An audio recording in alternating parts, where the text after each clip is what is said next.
Indonesia tanah air beta, pusaka abadi nan jaya. Indonesia sejak dulu kala tetap dipuja-puja bangsa. Di sana tempat lahir beta, dibuai dibesarkan bunda, tempat berlindung di hari tua, tempat akhir menutup mata.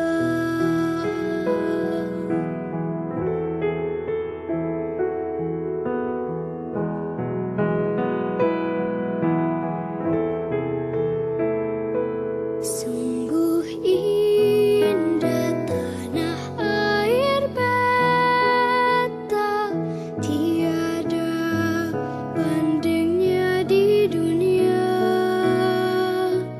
Karya indah Tuhan Maha Kuasa bagi bangsa yang memujanya. Assalamualaikum warahmatullahi wabarakatuh.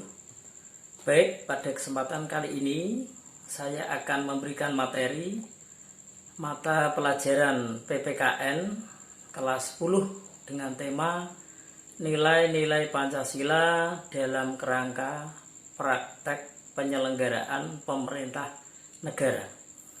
Perlu diketahui bahwa pemerintahan terbagi menjadi dua, pemerintah pusat dan pemerintah daerah. Pemerintah pusat berada di Jakarta, pemerintah daerah berada di provinsi-provinsi. Nah, pemerintahan daerah sendiri ini masih terbagi menjadi dua, pemerintah daerah tingkat 1 dan pemerintah daerah tingkat 2. Pemerintah daerah tingkat 1 berada di provinsi, pemerintah daerah tingkat 2 berada di kabupaten.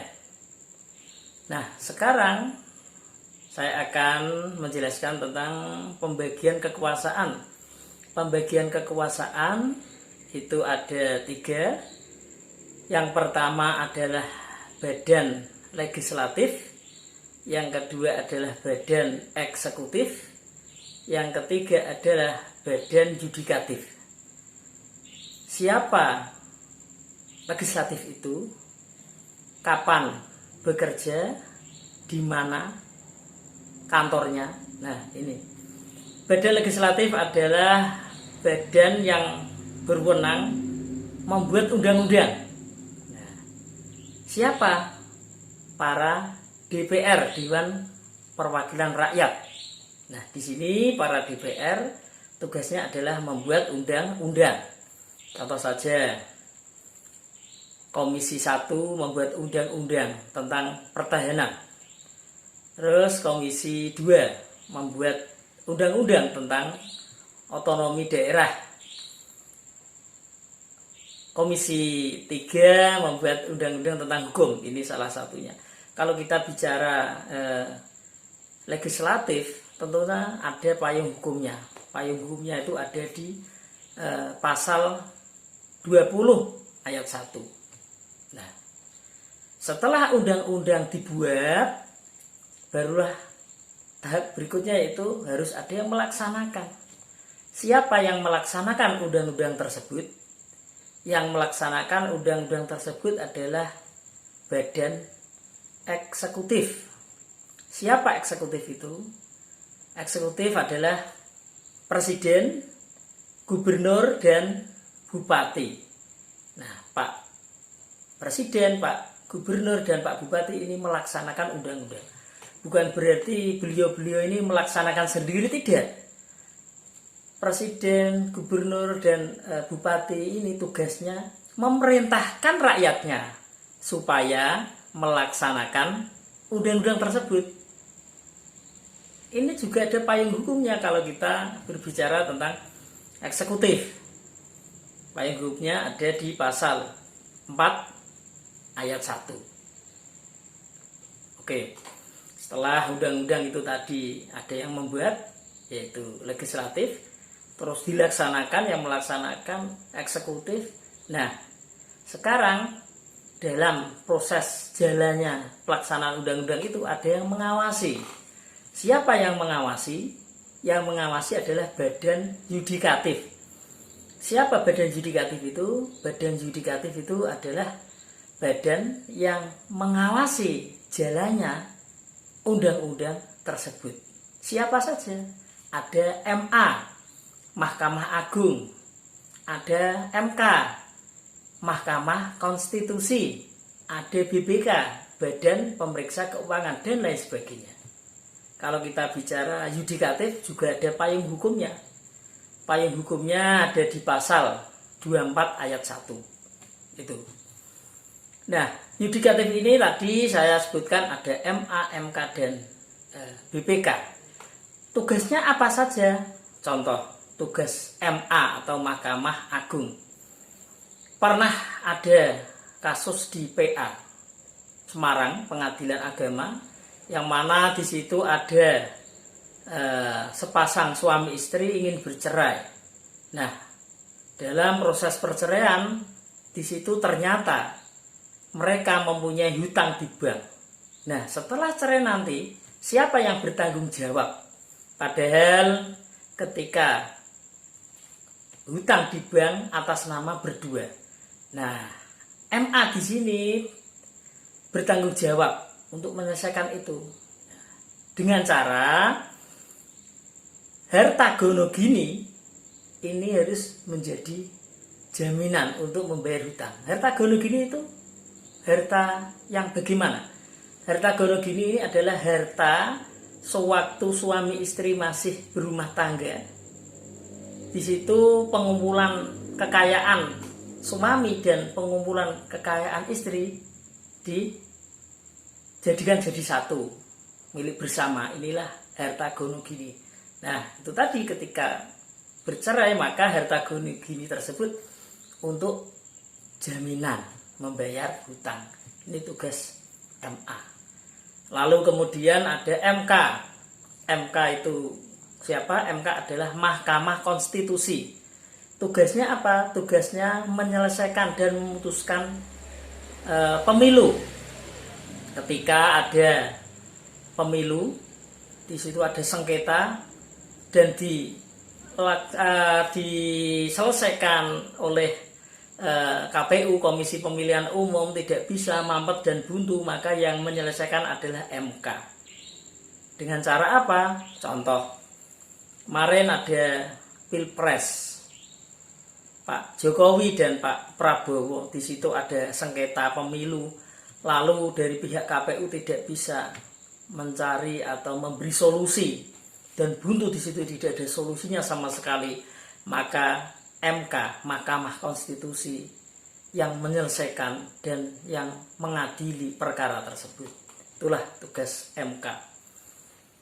Lalu kemudian ada BPK, Badan Pemeriksa Keuangan, yang mana BPK ini sudah sejak dulu pada tahun 1946 itu sudah berdiri, dan kantor pertamanya ada di Magelang, yang mana BPK ini bertugas pemeriksa keuangan dari pemerintah pusat, daerah, BUMN, dan yang lain sebagainya. Ini adalah tugas dari BPK. Ini kalau kita ambil hikmahnya belajar BPK, maka kita harus bisa jujur, harus bisa tidak korupsi. Kalau kita ngambil hikmahnya bicara MK, maka kita harus bisa legowo, harus bisa demokratis, ya, harus bisa demokrasi secara berkehidupan atau berorganisasi. Kalau kita berbicara tentang MA, kita ambil hikmahnya juga harus tegas. Itu ya, yudikatif. Nah, kita hidup di Negara Kesatuan Republik Indonesia, NKRI. NKRI ini juga bagian daripada 4 pilar kebangsaan. 4 pilar kebangsaan itu yang pertama adalah Pancasila, yang kedua adalah UUD 1945, yang ketiga adalah NKRI, yang keempat adalah Bhinneka Tunggal Ika. Kalau saya perumpamakan Pancasila itu perumpamaan rumah nih ya. Pancasila itu saya ibaratkan kalau rumah adalah fondasi atau tiang, ya. Tiang di sini. Tiang ini adalah menahan, ya. Kalau Pancasila tidak ada di Indonesia ya runtuh, rumah tidak ada tiang ya runtuh. Ibaratnya seperti itu. Terus ada Undang-Undang Dasar 1945. Kalau saya ibaratkan rumah itu ibaratnya adalah atap, dinding, ya. Kalau ada hujan tidak basah, tidak kehujanan. Kalau ada panas tidak kepanasan. Kalau ada angin badai tidak kedinginan.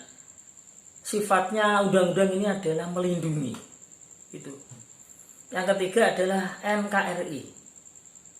Kalau saya ibaratkan rumah, bagikan batu, bata, semen, pasir, jadi memperkuat, ya, mempersatu supaya jadi rumah yang kokoh. Itu. Yang terakhir, yang keempat yaitu Bhinneka Tunggal Ika. Bhinneka Tunggal Ika itu ibarat perabot rumah tangga, ya, seperti ada almari, ada buffet, ada meja kursi, berbeda-beda tapi tetap satu jua untuk mewujudkan yang namanya rumah supaya indah dipandang dan ditempati. Itu dari saya, semoga bermanfaat. Tapi sebelumnya, berhubung ini masih masa pandemi, jangan lupa jaga diri supaya tetap mengonsumsi makanan-makanan yang bergizi, tetap sering-sering cuci tangan dengan sabun, kalau keluar pakai masker, jaga jarak. Semoga kita dilindungi Tuhan Yang Maha Kuasa, kita dan keluarga tetap sehat selalu. Terima kasih, itu yang bisa saya sampaikan. Assalamualaikum warahmatullahi wabarakatuh.